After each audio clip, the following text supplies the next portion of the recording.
Praise the Lord. परमेश्वर धन्यवाद हो आज के सुंदर दिन के लिए कि परमेश्वर ने एक बार फिर हमको मौका प्रदान किया। आइए आज हम परमेश्वर के पवित्र वचन में से निकालेंगे मरकुस रचित सुसमाचार 9 बाब उसकी 49 और 50वीं आयत। मरकुस 9 49 और 50वीं आयत लिखा है, क्योंकि हर एक जन आँख से नमकीन किया जाएगा। नमक अच्छा है, पर यदि नमक का स्वाद जाता रहे तो उसे किस से नमकीन करेंगे। अपने में नमक रखो और आपस में मेल मिलाप रखो। मेरे अजीजों, परमेश्वर के वचन में अभी हमने पढ़ा नमक के विषय में। आग नमकीन बनाती है, ये नमकीन बनाने की प्रक्रिया होती है। बहुत समय तक किसी वस्तु को नमकीन बनाकर सुरक्षित भी रखा जा सकता है। ध्यान दें, यीशु मसीह ने कहा है प्रत्येक आग से नमकीन किया जाएगा। हर चीज, हर व्यक्ति आग से नमकीन किया जाएगा। कोई भी ऐसा नहीं है जो आग से नमकीन होने की प्रक्रिया से बच सके। बहुत से मसीह लोगों को अज्ञान होने के कारण बुरा लगता है जब परमेश्वर उनके जीवनों में नमकीनीकरण का काम आरंभ करता है। हमें ये जानने की आवश्यकता है कि इस नमकीनीकरण का कोई विकल्प नहीं है। यदि एक व्यक्ति लगातार प्रभु के साथ चलना चाहता है, परमेश्वर केवल चाहता है कि हम उसके हाथ के नीचे समर्पित और अधीन बने रहें। जब हम आग से नमकीन होने की प्रक्रिया से बचकर भाग जाते हैं, या जिसे कह सकते हैं कि हम छुप जाते हैं, तब हमारे जीवनों में नमक की कमी हो जाती है। तब हम बेस्वाद लोग बन जाते हैं। हम संसार को प्रभावित नहीं कर पाएंगे। यीशु के विषय में भविष्यवाणी करते हुए वचन कहता है, यदि हम देखें यशायाह नबी की पुस्तक 28 बाब और उसकी 16वीं आयत में वचन कहता है, इसलिए प्रभु यहोवा यूं कहता है कि देखो, मैंने सियोन में नींव का एक पत्थर रखा है, एक परखा हुआ पत्थर, कोने का अनमोल और अति दृढ़ नींव के योग्य पत्थर, और जो कोई विश्वास करे वह उतावली ना करेगा। मेरे अजीजों, यीशु को कैसे परखा गया? हमारे सामने ये एक प्रश्न है कि किस प्रकार से प्रभु यीशु मसीह को परखा गया और इससे उसके जीवन में कौन सा उद्देश्य पूरा हुआ। ये भी एक प्रश्न हमारे सामने आता है। यदि हम देखें इब्रानियों 2 बाब और उसकी 10वीं आयत में लिखा है, क्योंकि जिसके लिए सब कुछ है और जिसके द्वारा सब कुछ है, उसे यही अच्छा लगा कि जब वह बहुतों से पुत्रों को महिमा में पहुंचाए तो उसके उद्धारकर्ता को दुख उठाने के द्वारा सिद्ध करे। मेरे अजीजों, हम यहाँ पर देखते हैं कि प्रभु यीशु मसीह को दुख उठाने के द्वारा नमकीन किया गया। और पाक कलाम में हम देखते हैं इब्रानियों 5 बाब उसकी 8वीं और 9वीं आयत में लिखा है कि पुत्र होने पर भी उसने दुख उठाकर आज्ञा माननी सीखी और सिद्ध बनकर अपने सब आज्ञा मानने वालों के लिए सदाकाल के उद्धार का कारण हो गया। यीशु मसीह को भी आग से नमकीन होने की प्रक्रिया से होकर जाना पड़ा। यीशु मसीह को कष्ट उठाना पड़ा। जिस प्रकार से आज मैं और आप अपने जीवन के अंदर कष्ट उठाते हैं, उसी प्रकार प्रभु यीशु मसीह को भी दुख उठाना पड़ा। और इसी कष्ट के द्वारा उसने आज्ञाकारिता सीखी, अपने आप को सिद्ध बनाकर उद्धारकर्ता बन गया। उन कष्टों के द्वारा जिन्हें उसने सहा, वह सिद्ध, पूर्ण और परिपक्व बन गया। शायद आप अपने आप को आग के माध्यम में पाते हैं। शायद परमेश्वर ने आपके जीवन में नमकीनीकरण करना आरंभ कर दिया है। हमारे जीवन के अंदर बहुत समस्याएं, बहुत परेशानियां हैं, दिक्कतें हैं, तो समझिए कि परमेश्वर ने अपना नमकीनीकरण का कार्य आपके जीवन में प्रारंभ कर दिया। आप आग से नमकीन किए जा रहे हैं, या इस प्रकार का समय अभी आपके जीवन में आना बाकी है। हम अपने जीवन के उन समयों में क्या कर सकते हैं जब परमेश्वर हमें परिशुद्ध करने वाले की तरह परिशुद्ध करता है। जैसे कि पिछले रविवार को मैं बता रहा था कि परिशुद्ध करने वाला किस तरीके से परमेश्वर परिशुद्ध करता है। तो वो किस तरीके से मेरे और आपके जीवनों को परिशुद्ध करता है। हमारे पास अय्यूब का एक उदाहरण है। अय्यूब की चाहे कोई भी गलती क्यों ना हो, हम उसकी तारीफ करते हैं और उसके जीवन से सीखते हैं। वो व्यक्ति जो सताया गया और परीक्षाओं में से होकर गुजर गया, विजयी होकर वो बाहर आया। उसके जीवन में बहुत परीक्षाएं थी, सब कुछ चला गया, बिजनेस चला गया, बीवी बच्चे सब चले गए, उसके शरीर पे विपत्तियां आई, बीमारियां आई, लेकिन हम देखते हैं कि निश्चय ही उसके जीवन में हमें सीखते हुए बहुत कुछ शिक्षाएं होंगी, शिक्षाएं मिलती हैं, बहुत सारी शिक्षाएं। जब हम परेशान होते हैं, जब हमारा मन व्याकुल होता है, तो हमारा ध्यान सीधा अय्यूब की ओर जाता है। अय्यूब ने कहा कि परमेश्वर उसके मार्गों को जानता था कि वो कहाँ जा रहा था, और जब वह सब कुछ पूरा हो जाएगा तब वह सोने की तरह खरा निकलेगा। हमें इस तरीके की समझ और दृष्टिकोण का विकास करना चाहिए। हमारे जीवन के अंदर जितनी भी परेशानियां हो रही हैं, ऐसा नहीं है कि परमेश्वर नहीं जानता कि हमारा जीवन कहाँ जा रहा है, या हम किस परिस्थितियों से होकर गुजर रहे हैं, किन परेशानियों से होकर गुजर रहे हैं। परमेश्वर जानता है। हमारे को अय्यूब की तरह दृष्टिकोण रखना चाहिए। हमारे को अपने दृष्टिकोण का विकास करना चाहिए, अपनी समझ का विकास करना चाहिए। परमेश्वर को हमें बुरा भला नहीं कहना चाहिए अपनी विपत्तियों के समय में, उस मार्ग की जिसमें परमेश्वर हमारी अगुवाई करता है। ऐसे समय में हमें परमेश्वर के वचन को पकड़े रहना है और पीछे नहीं मुड़ना है। बहुत से मसीह लोग होते हैं, जब उनके जीवन के अंदर विपत्तियां आती हैं तो वो परमेश्वर को छोड़ देते हैं। लेकिन ये वही समय होता है जब हमें परमेश्वर को और ज़्यादा मजबूती से पकड़ना है, परमेश्वर के पीछे चलना है, मुड़ना नहीं है, झुकना नहीं है। अय्यूब के जीवन का एक भाग है और वो है उसका धैर्य। हमारे जीवनों के अंदर भी धैर्य होना बहुत ज़रूरी है, और अय्यूब के जीवन से हमारे को ये शिक्षा मिलती है कि अय्यूब एक धैर्यवान व्यक्ति था, उसे परमेश्वर पर विश्वास था। आज हम अपने आप को मसीह विश्वासी कहते हैं, लेकिन हमारा विश्वास कहीं ना कहीं डगमगाने लगता है। लेकिन जब हम अय्यूब की ओर देखते हैं तो अय्यूब एक ऐसा व्यक्ति निकल कर आया जो कि अपने विश्वास के अंदर वो परखा गया। याकूब 5 बाब उसकी 11वीं आयत कहती है कि देखो, हम धीरज धरने वालों को धन्य कहते हैं। तुमने अय्यूब के धीरज के विषय में तो सुना ही है, और प्रभु की ओर से जो उसका प्रतिफल हुआ उसे भी जान लिया है, जिससे प्रभु की अत्यंत करुणा और दया प्रकट होती है। मेरे दोस्तों, आपके विश्वास के परखे जाने से धीरज उत्पन्न होता है, और यदि हम धैर्य को अपना काम करने दें तो हम सिद्ध और संपूर्ण बनेंगे, किसी भी प्रकार का अभाव नहीं होगा। जरूरत है विपरीत परिस्थितियों के अंदर धैर्य रखने की। जब तक धैर्य नहीं होगा हमारे जीवन के अंदर, जब हमारे जीवन के अंदर जो विपरीत परिस्थितियां चल रही हैं, हम सिद्ध और संपूर्ण नहीं बन सकते हैं। याकूब 1 बाब उसकी 2 से 4 आयत तक लिखा है, हे मेरे भाइयों, जब तुम नाना प्रकार की परीक्षाओं में पड़ो तो इसको पूरे आनंद की बात समझो, यह जानकर कि तुम्हारे विश्वास के परखे जाने से धीरज उत्पन्न होता है।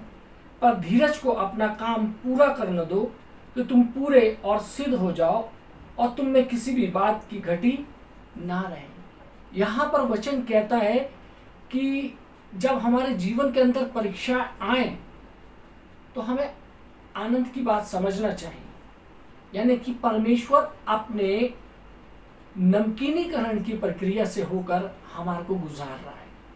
लिखा है 30 आयत में लिखा है कि ये जानकर कि तुम्हारे विश्वास के परखे जाने से धीरज उत्पन्न होता है। हमारा विश्वास आज इतना मजबूत होना चाहिए कि हमारे जीवन में कुछ भी चल रहा हो, हमें धैर्य रखना होगा।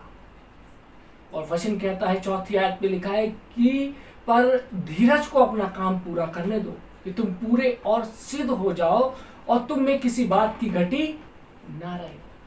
धैर्य रखना अति आवश्यक है हमारे जीवनों के अंदर मेरे अजीजों।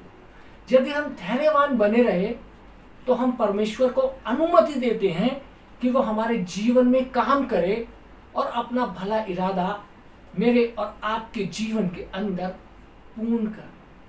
हम अंधकार से उसकी ज्योति में बुलाए हुए लोग हैं। यदि हम देखें पहला पतरस 2 बाब और उसकी 9वीं आयत के अंदर यहाँ पर वचन स्पष्ट शब्दों में कहता है, पहला पतरस 2 बाब और उसकी 9वीं आयत में लिखा है, पर तुम एक चुना हुआ वंश और राजपद, अधिकारी, याजकों का समाज और पवित्र लोग और परमेश्वर की निज प्रजा हो, इसलिए कि जिसने तुम्हें अंधकार में से अपनी अद्भुत ज्योति में बुलाया है उसके गुण प्रकट करो। मेरे अजीजों, परमेश्वर के गुणों को प्रकट करना है, क्योंकि हम एक अद्भुत ज्योति में से बुलाए गए। आप और मैं परमेश्वर के अपने विशेष लोग हैं। यदि आप एक मसीह विश्वासी हैं, बाइबल कहती है कि हम अंधकार से उसकी ज्योति में बुलाए गए हैं। एक समय था जब हम अंधकारपूर्ण वातावरण में रह रहे थे। हमारे विचार के तरीके, व्यवहार और संस्कृति उसी के द्वारा ढाली गई थी, परंतु परमेश्वर ने हमें उसमें से खींच लिया और ज्योति में ले आया। अब ज्योति हमारा वातावरण बन गया है और हमारे व्यवहार, विचार और संस्कृति इसी के द्वारा संचालित होती है, क्योंकि अब हम ज्योति हैं अब और अंधकार के हिस्से नहीं हैं। हम वास्तव में बहुत ही भिन्न लोग बन जाते हैं जब हम परमेश्वर के साथ चलते हैं। यदि हम देखें यूहन्ना 3 बाब उसकी 19वीं आयत में वचन कहता है, और दंड की आज्ञा का कारण यह है कि ज्योति जगत में आई और मनुष्य ने अंधकार को ज्योति से अधिक प्रिय जाना, क्योंकि उसके काम बुरे थे। लोगों ने ज्योति से अधिक अंधकार को प्रिय जाना क्योंकि उनके काम बुरे थे। तो अंधकार एक ऐसा स्थान है जहां पर वे लोग जो बुराई करते हैं, पाप करते हैं, फिर छिप जाते हैं। हम उत्पत्ति की पुस्तक के अंदर देखते हैं, जब परमेश्वर ने आदम और हव्वा को की सृष्टि करी तो परमेश्वर का वचन हमारे को बताता है कि परमेश्वर रोज शाम को उनसे मिलने आता था। लेकिन जब उनके जीवन के अंदर पाप आया, अंधकार आया, तो वो परमेश्वर से छिपने लगे। और बाइबल बताती है कि परमेश्वर रोज शाम को जब उनसे मिलने आता था, जब आदम और हव्वा से पाप हुआ तो उनसे पूछा, आदम आदम तू कहाँ है? आदम ने कहा कि परमेश्वर मैं यहाँ हूँ, मैं बाहर नहीं आ सकता क्योंकि मैं नंगा हूँ। अब आदम छुपने लगा। यदि हम देखें प्रेरितों के काम 26 बाब उसकी 18वीं आयत लिखा है कि तू उनकी आंखें खोल दे कि वे अंधकार से ज्योति की ओर और शैतान के अधिकार से परमेश्वर की ओर फिरें, कि पापों की क्षमा और उन लोगों के साथ जो मुझ पर विश्वास करने से पवित्र किए गए हैं मिरास लाए। मेरे अजीजों, प्रभु ने पौलुस से कहा, मैं चाहता हूं कि तू लोगों को अंधकार से ज्योति में, शैतान की सामर्थ से परमेश्वर की ओर लेकर। तो अंधकार शब्द वास्तव में शैतान की सामर्थ को प्रकट करता है। रोमियो 2 बाब और उसकी 19वीं आयत में परमेश्वर का वचन कहता है कि और अपने पर भरोसा रखता है कि मैं अंधों का अगुआ और अंधकार में पड़े हुओं की ज्योति। वे लोग जो आत्मिक रूप से अंधे हैं वो नहीं जानते हैं रोशनी की कीमत, लेकिन जो लोग रोशनी वाले हैं, जिनके जीवन के अंदर रोशनी है, यदि उनके जीवन के अंदर हल्का सा भी अंधेरा होता है तो वो डरने लगते हैं। दूसरा कुरिन्थियों 6 बाब उसकी 14 और 15वीं आयत में लिखा है कि अविश्वासियों के साथ आसमान जुए में न जुटो, क्योंकि धार्मिकता और अधर्म का क्या मोलजोल, या ज्योति और अंधकार की क्या संगति, और मसीह का बलिदान के साथ क्या लगाव, या विश्वासियों के साथ अविश्वासियों का क्या नाता। अंधकार का शब्द प्रयोग बिना उद्धार पाए हुए लोगों के क्षेत्र को प्रकट करता है। अधार्मिकता का क्षेत्र शैतान का राज्य, अंधकार का दुष्ट हाकिम जो है वो शैतान है। अंधकार शैतान के राज्य को प्रस्तुत करता है, जबकि रोशनी परमेश्वर के राज्य को प्रस्तुत करती है। इफिसियों 6 बाब और उसकी 12वीं आयत में लिखा है, क्योंकि हमारा ये मन युद्ध लहू और मांस से नहीं परंतु प्रधानों से, अधिकारियों से और इस संसार के अंधकार के हाकिमों से और उस दुष्टता की आत्मिक सेनाओं से है जो आकाश में है। हम अंधकार के हाकिमों से लड़ते हैं मेरे अजीजों, जो अंधकार में राज्य करते हैं। अंधकार उस राज्य को प्रकट करता है जिसमें दुष्ट आत्माएं कार्य करती हैं। ये रहने के लिए एक अच्छा वातावरण नहीं है। ज्योति नए नियम के अनुसार सभी विश्वासियों के लिए यह अच्छा समाचार है कि हम अंधकार से निकले और ज्योति में प्रवेश कराए गए। यदि आज भी हम अंधकार में भटक रहे हैं तो हमें रोशनी की ओर चलना है। यीशु मसीह वो ज्योति है। वे लोग जो यीशु मसीह के पीछे चल रहे हैं वे अंधकार में नहीं चलेंगे। वचन कहता है, यूहन्ना 8 बाब उसकी 12वीं आयत में लिखा है, यीशु ने फिर लोगों से कहा, जगत की ज्योति मैं हूं, जो मेरे पीछे हो लेगा वो अंधकार में ना चलेगा परंतु जीवन की ज्योति पाएगा। मेरे अजीजों, प्रभु यीशु मसीह हमारे जीवन की ज्योति है। प्रभु यीशु मसीह हमारे को ज्योति की संतान बनाने आया। प्रभु यीशु मसीह हमारे को ज्योति में लेके चलने के लिए आया। लेकिन फिर भी हमारे जीवनों के अंदर ऐसे काम है जो हमारे को अंधकार की शक्ति अपने अंधकार में खींचती है। हमें ज्योति और अंधकार की पहचान करनी है। यूहन्ना 12 बाब उसकी 40वीं आयत कहती है कि मैं जगत में ज्योति होकर आया हूं ताकि जो कोई मुझ पर विश्वास करे वो अंधकार में ना रहे। अब यीशु मसीह कहता है कि जो कोई मुझ पर विश्वास करेगा वो अंधकार में नहीं रहेगा। तमाम वो अंधकार की शक्तियों का बंधन, जो चाहे वो आपकी बीमारियों के रूप में हो, फाइनेंशियल क्राइसिस के रूप में हो या किसी भी तरीके से आपके जीवन में आ रहा है, वो तमाम अंधकार की शक्तियों को वो नेस्तनाबूद कर देगा। कुलुसियों 1 बाब और उसकी 13वीं आयत कहता है कि उसी ने हमें अंधकार के वश से छुड़ाकर अपने प्रिय पुत्र के राज्य में प्रवेश कराया है। हमारे परमेश्वर प्रभु यीशु मसीह का धन्यवाद हो कि वो इस संसार के अंदर आया हमारे को मोक्ष देने के लिए, हमारे को उद्धार देने के लिए। उसने हमारे को अंधकार में से छुड़ाकर अपने स्वर्गीय राज्य के अंदर प्रवेश कराया। पहला थिस्सलुनीकियों 5 बाब उसकी 5वीं आयत में लिखा है, क्योंकि तुम सब ज्योति की संतान और दिन की संतान हो। हम ना रात के हैं ना अंधकार के हैं। वचन यहाँ पर बताता है कि हम अंधकार के नहीं हैं, हम ज्योति की संतान हैं। हमें ज्योति में चलना है, अंधकार में नहीं चलना है। परमेश्वर हमारे को परिशुद्ध करता है, हमारे को तपाता है, हमारे को हमारे जीवन के अंदर से उस कचरे को बाहर करता है, इसलिए कि हम ज्योति में चले। परमेश्वर आपको जीवन देने के लिए आया, बहुतायत का जीवन देने के लिए परमेश्वर आया। और परमेश्वर चाहता है कि आपके जीवन से तमाम वो परेशानियां खत्म हों। और ये परेशानियां तभी खत्म होगी जब हम ज्योति में चलेंगे।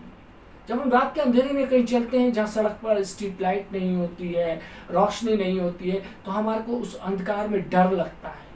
हमारे जीवन के अंदर भय आता है कि कोई हमारी हत्या ना कर दे, कहीं कोई हमारे को लूट पाट ना कर ले, या कोई जंगली जानवर हमारे ऊपर आक्रमण ना कर दे, या कहीं कोई हमारे ऊपर कोई ऐसी मुसीबत ना आ जाए, या हम किसी गड्ढे में ना गिरे।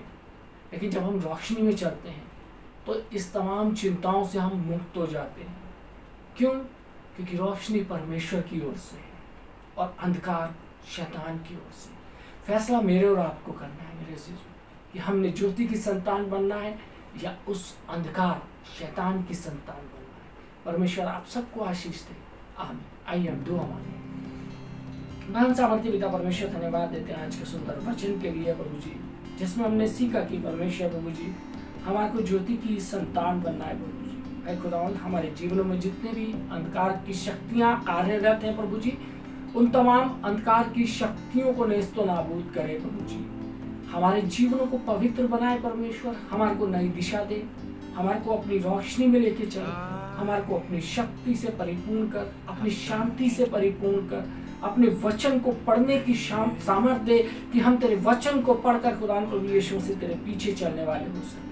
और हम उस अंधकार से बाहर आकर परमेश्वर उस रोशनी का आनंद ले सके प्रभु जी, जो तू संसार में देने के लिए आया। जितने लोगों ने परमेश्वर के वचन सुनाए, उनके जीवनों पे खुदा तेरी आशीष हो, उनके परिवार पे तेरी आशीष हो परमेश्वर। और ये खुदा वचन ज्यादा से ज्यादा लोगों तक शेयर करने वाले हो, ताकि वो लोग भी जो अंधकार की शक्तियों के द्वारा सताए गए हैं, प्रभावित लोग हैं, उनके ऊपर से शैतान का प्रभाव खत्म हो, यीशु मसीह के नाम से। For your presence